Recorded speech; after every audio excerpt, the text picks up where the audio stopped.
Hello, friends. This is Dave Hurwitz, executive editor at ClassicsToday.com, here with some suites and other interesting things, film scores and whatnot by Shostakovich. Now, I've been going through the Shostakovich symphonies one at a time, and we've done series of them and all kinds of other stuff. He was really an amazing composer, and a lot of people don't realize just how prolific a composer he was. I mean, he had 140-something opus numbers, and some of them had multiple works or multiple pieces in them. And really, he was very meticulous about keeping track of it all.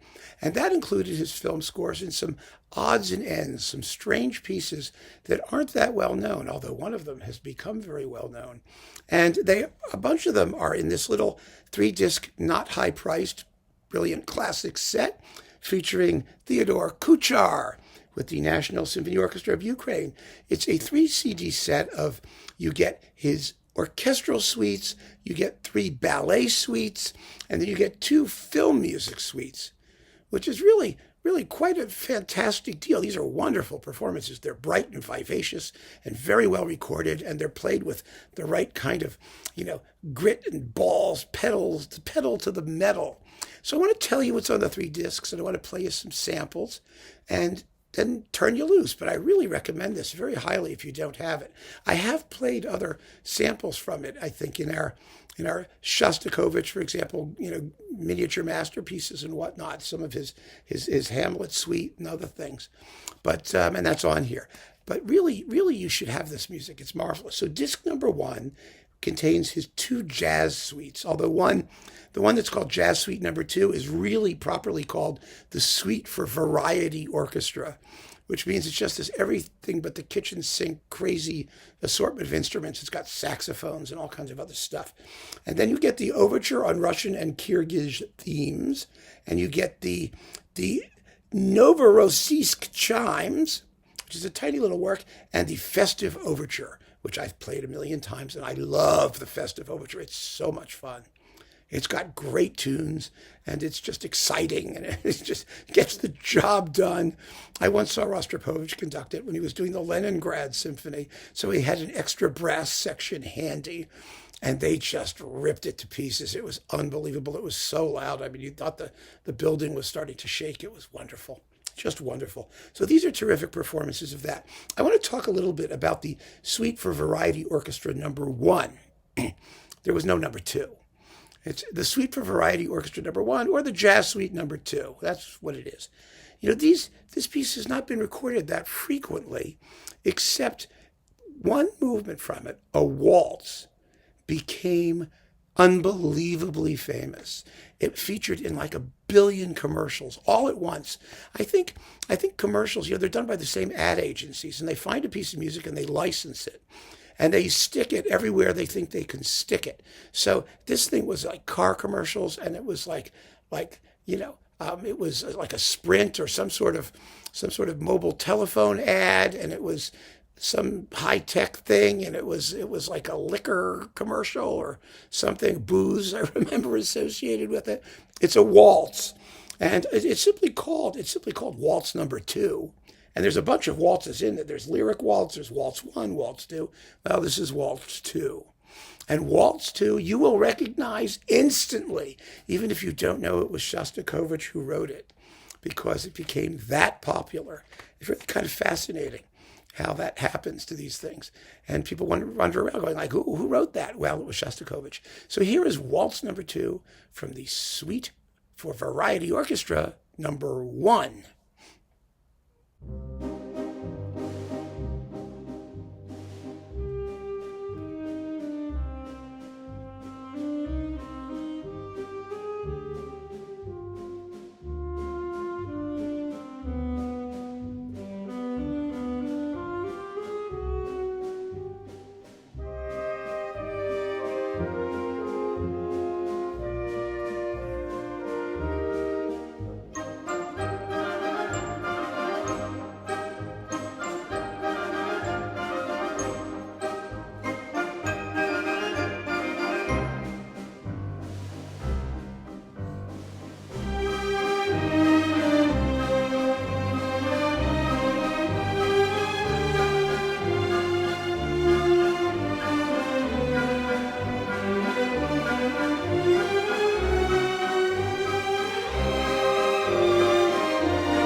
know that tune, right?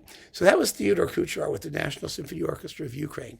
And one of the things about Shostakovich's sort of lighter music was that he always wrote in closed forms, even when he was writing film music. That is, his pieces tend to be, they have a beginning, a middle, and an end.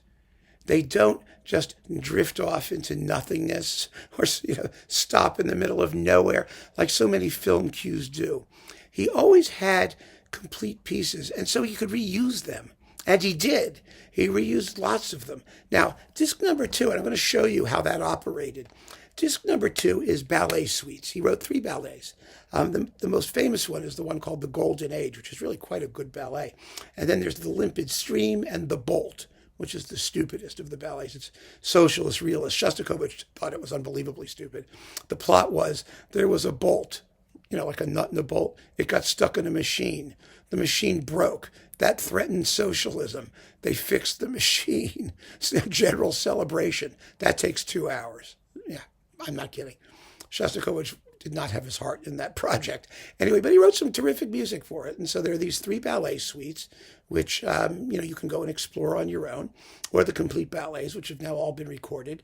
And finally, there are 2 film music suites. There's Hamlet, which we've already sampled a little bit, especially the ghost music. Ooh, super creepy. And then there's the Gadfly suite. Now, the Gadfly suite was famous for the romance, which became the theme music to Riley, Ace of Spies. That BBC, or it was an English series that everybody in the world watched, and everybody ran out looking for the romance from the Gadfly. But there's another piece that I want to play, not the romance from the Gadfly, because you already heard the waltz, which you already know, and that's more recent. And that's the folk festival, or folk feast, or folk fiesta. It's called something like that, which I just love. I think it's a wonderful piece. But it's one of those pieces that Shostakovich reused and pops up in different places, in different films, for different contexts. So here is a bit of the folk festival from the film music to The Gadfly.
Groovy, isn't it? Nice, breezy, ebullient. But you want to know where it came from?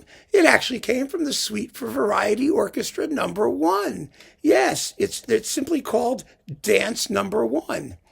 And I'm going to play you Dance Number 1 as well, because it's fun. It's fun to compare them. It's recognizably the same piece of music. The orchestration is completely different. Some of the themes are longer or shorter by a couple bars, but it's the same thing. And so here it is in its original version as Dance Number 1 in the Suite for Variety Orchestra.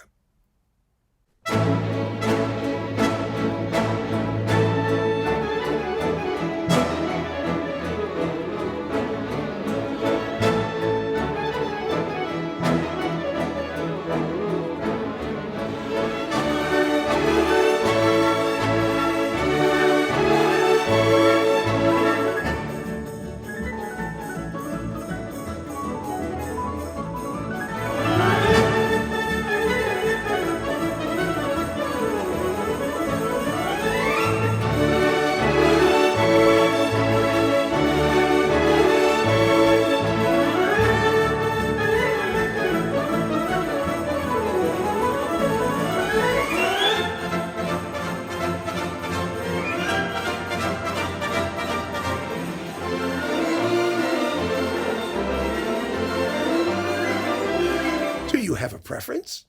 It's, your choice. They're both lovely and lots of fun. Anyway, this is a terrific collection. It really is. And like I said, it's on Brilliant Classics with Theodore Kuchar and the National Symphony Orchestra of Ukraine. And it's just a marvelous 3-disc set of unusual, off-the-beaten-path Shostakovich that if you like Shostakovich, you'll want to hear this.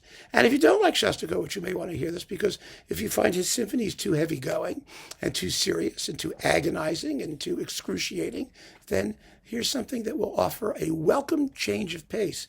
And you may find these a way into his style, because his style is his style. It doesn't matter what he's writing. Again, he's extraordinarily characterful composer with a very recognizable musical personality, and it's all over this music, all over it, even though most of it is just fun music, although Hamlet is not fun, trust me. But anyway, give it a shot. I think you'll enjoy it. Keep on listening, folks. Thanks for joining me. Take care.